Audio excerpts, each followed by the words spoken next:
बिस्मिल्लाहिर्रहमानिर्रहीम। लाखों करोड़ों दुरूदो सलाम मोहम्मद मुस्तफ़ा सल्लल्लाहु अलैहि वसल्लम और आले मोहम्मद पर। मैं हूं उमर दराज गोंदल। सोमवार से लेकर कल जुमेरात तक 2 जजेस का मामला था, जिसमें जस्टिस मंसूर अली शाह साहब बैठे हुए थे और जस्टिस अकील अब्बासी थे, जिसमें जो एडिशनल रजिस्ट्रार जुडिशल हैं नजर अब्बास, उनको तौहीन अदालत का नोटिस जारी हुआ, फिर उनको सुप्रीम कोर्ट ने OST बना दिया। ये सारी बातें हमारे सामने रहीं, लेकिन अब उसमें 6 मजीद सुप्रीम कोर्ट के जो जजेस हैं उनकी एंट्री हुई है। कैसे? कल जस्टिस मंसूर अली शाह साहब के बेंच ने फैसला महफूज किया, तो बहुत सारे लोग कह रहे थे कि उनका फैसला तो महफूज हो गया है, इसमें गैर महफूज कौन है? क्या वो याया अफरीदी साहब जो इस्लामाबाद में तो मौजूद हैं, केसेस नहीं सुन रहे या चैम्बर वर्क के ऊपर हैं, वो गैर महफूज है? तो रात को सुप्रीम कोर्ट के मजीद 6 जजेस की एंट्री हुई है, जिससे यह तासुर मिलता है कि जस्टिस मंसूर अली शाह साहब का खौफ है, बहुत ज्यादा खौफ है। और अगर एक और बात मैं जरूर कहना चाहता हूं, अगर जस्टिस मंसूर ने कोई दरमियानी रास्ता निकालने की कोशिश की तो यह बात भी लिख लीजिए, फिर अब नाउ और नेवर वाली सिचुएशन है। या आप बड़ा कदम उठा लें, कोई बड़ा स्टेप लें, या फिर अब जो है इसको बर्दाश्त करके सर झुकाएं और उसके अकॉर्डिंगली चलें। कल अदालत ने फुल कोर्ट की बात की थी और उन्होंने कहा था कि हम ये भेज देते हैं, बाकी चीफ जस्टिस साहब की मर्जी होगी। लेकिन लगता यह है कि खौफ है और बहुत ज्यादा खौफ है। आमतौर पर होता यह है कि जब भी कोई चीज होती है तो उसका एक प्रोसेस होता है, लेकिन लगता है कि इस सारे मामले में जल्दबाजी है, और जब आप जल्दबाजी में फैसले करते हैं तो फिर उसमें ब्लंडर्स भी होते हैं। अब ये जो एडिशनल रजिस्ट्रार जुडिशल थे जिनको OST कर दिया गया, नजर अब्बास साहब, इनको तौहीन अदालत का नोटिस दिया गया। कल इन्होंने अदालत को यह कहा कि भाई मुझे कुर्बानी का बकरा बनाया जा रहा है, और उन्होंने अदालत से इस्तदा की कि नोटिस वापस ले लिया जाए। साथ ही उन्होंने इस नोटिस को सुप्रीम कोर्ट ऑफ पाकिस्तान में कल चैलेंज कर दिया। अच्छा, ये वैसे कल कोर्ट रिपोर्टर्स ने हमें नहीं बताया था कि आया उन्होंने चैलेंज कर दिया, मालूम नहीं है कि उन्होंने चैलेंज कब किया। अब ये जो 20 जनवरी का उबूरी हुक्मनामा था जिसमें उन्होंने कहा था कि हम उनको नोटिस जारी कर रहे हैं, उसको चैलेंज किया। और मजे की बात क्या है, उनको चैलेंज करने के फौरन बाद जो है वो जनाब कमेटी भी कल बैठ गई। कमेटी में कौन कौन बैठा? उसमें जाहिर बैठे होंगे जनाब याया अफरीदी साहब और जनाब अमीनुद्दीन खान साहब, क्योंकि उसमें मंसूर अली शाह साहब तो नहीं बैठे। और उन्होंने न सिर्फ कमेटी बैठ गई बल्कि एडिशनल रजिस्ट्रार जुडिशल के उस चैलेंज करने के हुक्मनामे को आज ही समाअत के लिए मुकर्रर कर दिया। आज से मुराद दिया कि रात को उन्होंने कहा हम इसको समाअत के लिए मुकर्रर कर रहे हैं। और आमतौर पर सुप्रीम कोर्ट में जो इंतहाई अहम उमूर है, जैसे 26वीं आनी तरमीम है, अक्टूबर से लेकर अभी तक समाअत के लिए मुकर्रर नहीं हो सकी। लेकिन इसको अब यह कहा जा रहा है कि जस्टिस मंसूर अली शाह साहब को रोकने की आखिरी और सबसे बड़ी कोशिश तस्वुर की जा रही है, या जस्टिस याया अफरीदी खुद को बचाने की कोशिश कर रहे हैं। तो उन्होंने क्या किया, उन्होंने जनाब फौरी तौर पे इसको समाअत के लिए मुकर्रर कर दिया और 6 रुकनी बेंच बनाया है।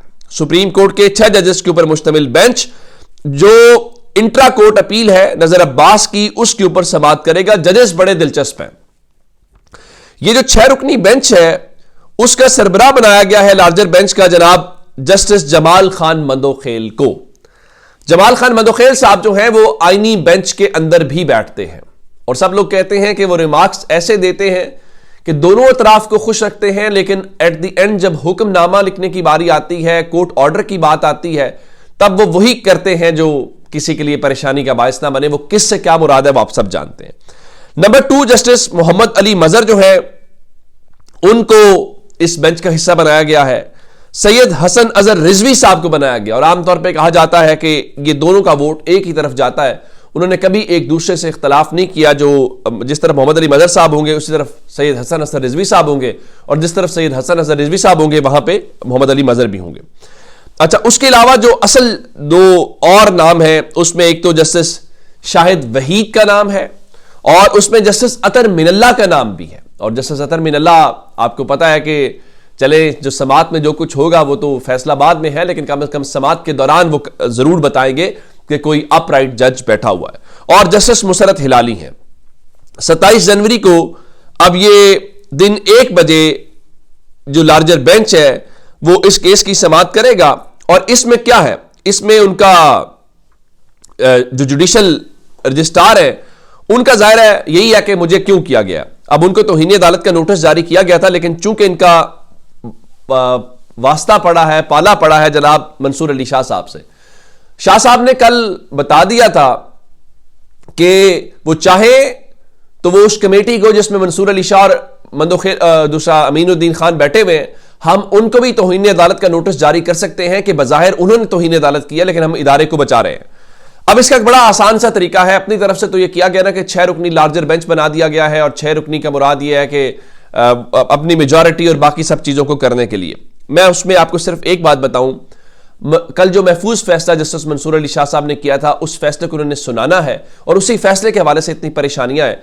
अगर उन्होंने उस फैसले के अंदर उनकी माफी मंजूर कर ली या उनका दिया गया नोटिस वापस ले लिया, तो ये लार्जर बेंच तो गैर मुअस्सर हो जाएगा, क्योंकि ये तो लार्जर बेंच सिर्फ और सिर्फ इसी नुक्ते के ऊपर है कि आपने उनको तौहीन अदालत का नोटिस जारी किया और उन्होंने उसको चैलेंज कर दिया, तो आपने उसके ऊपर लार्जर बेंच बना दिया। हाँ, ये अलग बात है कि आपने ये झटपट किया है, ये सबको पता है कि किया, लेकिन ये अगर फौरी तौर पे इस हवाले से उन्होंने कर दिया तो फिर क्या होगा। अब इस हवाले से एक ही बात है जनाब, फुल कोर्ट बनाएं, और फुल कोर्ट नहीं बनाएंगे तो बाकी सारी बातें हैं। अच्छा, इसमें कमाल बात यह है कि जिस तरह याया अफरीदी साहब जो है उनके साथ काम करते रहे जनाब मंसूर अली शाह साहब, और उसका फिर नतीजा क्या निकला आपके सामने है, और अतर मिनल्ला भी उनके पुराने साथी हैं।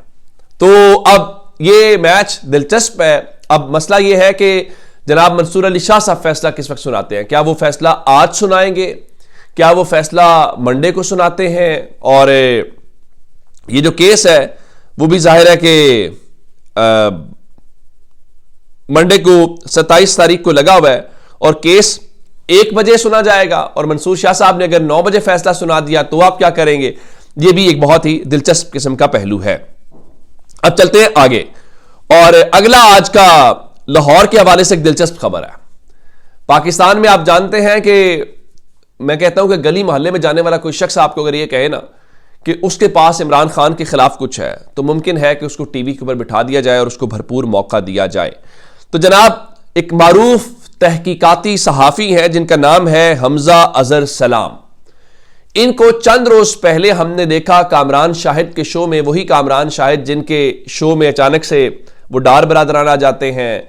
ये उसी लॉट का हिस्सा है जहां पे बहुत सारे गायब होने वाले लोग उनके शोज में आके हाजिर हो जाते हैं और फिर पता चलता है।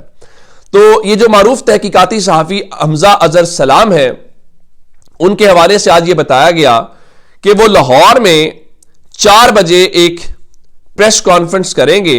मैं आपको प्रेस कॉन्फ्रेंस जो लाहौर प्रेस क्लब ने एलामिया जारी किया बता देता हूं। मारूफ तहकीकाती सहाफ़ी हमजा अजहर सलाम एक प्रेस कॉन्फ्रेंस करेंगे जिसमें वो एनसीए के 190 मिलियन पाउंड केस, यानी जो अलकादी ट्रस्ट केस है, के बारे में नए हकायक पेश करेंगे। मुतल्लिका स्टाफ कवरेज के लिए भेजकर ममनून फरमाएं।